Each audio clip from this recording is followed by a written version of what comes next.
कि मुदा के जो चेयरमैन है कर्नाटक में, मुदा के चेयरमैन ने अभी अभी इस्तीफा दिया है। चंद दिनों पहले सिद्धरमैया साहब जो कर्नाटक के सीएम हैं और हमें लगता है तुरंत इस्तीफा देना चाहिए, उन्होंने भी पेशकश की थी कि जो जमीन उन्हें आवंटित हुई थी मुआवजा के रूप में, उस जमीन को वो वापस करेंगे। तो 1+1 मिलकर 2 होता है। मुदा के चेयरमैन का इस्तीफा और जमीन वापस करने की जो पेशकश सीएम साहब की रही है कर्नाटक में, ये एक बात स्पष्ट करता है कि मुदा स्कैम में सर से पांव तक कांग्रेस पार्टी के वहां के सबसे बड़े नेता सिद्धरमैया जी खुद लिप्त हैं।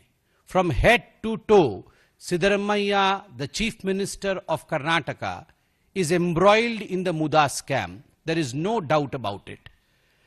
आप सभी जानते हैं कि कल ईडी ने भी एक चार्जशीट फाइल किया है।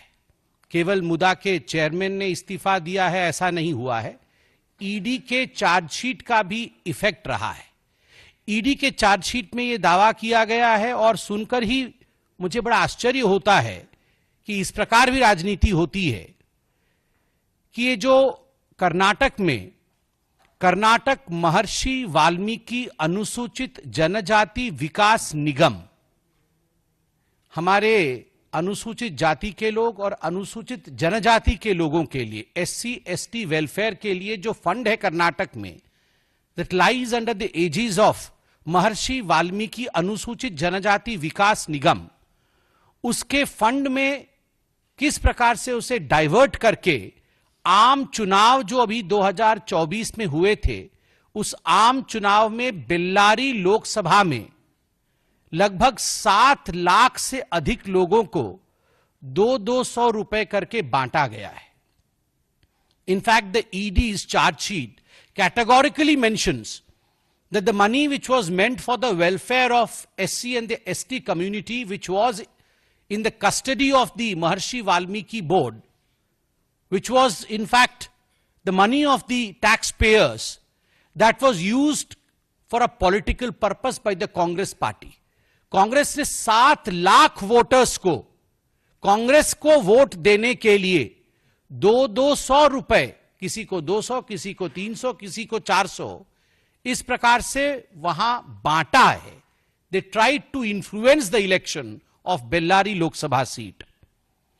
और आप सभी जानते हैं कि जहां तक ये मुदा स्कैम का विषय है, इसमें जो लेखा अधीक्षक, द चीफ अकाउंटेंट जो मुदा के रहे थे, P Chandrashekhar, he had committed suicide, उन्होंने आत्महत्या की थी। और जो उन्होंने सुइसाइड नोट छोड़ा था, उस सुइसाइड नोट में बहुत कुछ चौंकाने वाला था। उसमें कैटेगोरिकली लिखा हुआ है कि निगम के बैंक खाते से, महर्षि वाल्मीकि निगम जो है, उस निगम के बैंक खाते से लगभग 187 करोड़ रुपए अनाधिकृत हस्तांतरण, इलीगल शिफ्टिंग हुई है। And there is a rule across the country that the money which is specifically allotted for the welfare of the SC ST community can not be diverted. आप बाकी फंड को डाइवर्ट कर सकते हैं, मगर जो SC ST कम्युनिटी के welfare के लिए जो पैसा है, उस पैसे को कदाचित आप किसी और काम के लिए डाइवर्ट नहीं कर सकते। It is too much of a coincidence, I will say, that Rahul Gandhi goes to America and he declares that हम कभी सत्ता में आएंगे तो हम आरक्षण समाप्त कर सकते हैं। और simultaneously we see that in Karnataka, the money which is meant for the welfare of the SC ST community is diverted and is used for purposes to satisfy the political needs of Congress party's leaders. मुझे तो बोलते हुए भी आश्चर्य लग रहा है और आप सब हैरान परेशान होंगे कि जिस प्रकार की ये नोट सामने आई है, वाल्मीकि, महर्षि वाल्मीकि अनुसूचित जनजाति विकास निगम लिमिटेड के जो पैसों का इस्तेमाल कांग्रेस नेताओं ने न केवल चुनाव में किया, मगर एक लैम्बोर्गिनी गाड़ी भी खरीदी गई है। वन लैम्बोर्गिनी बोलने से केवल अखिलेश यादव याद आते हैं ऐसा नहीं है। लैम्बोर्गिनी, इन सबके आपस में कनेक्शन है। ये इंडिया अलायंस वाले, I don't know what they have with Lamborghini,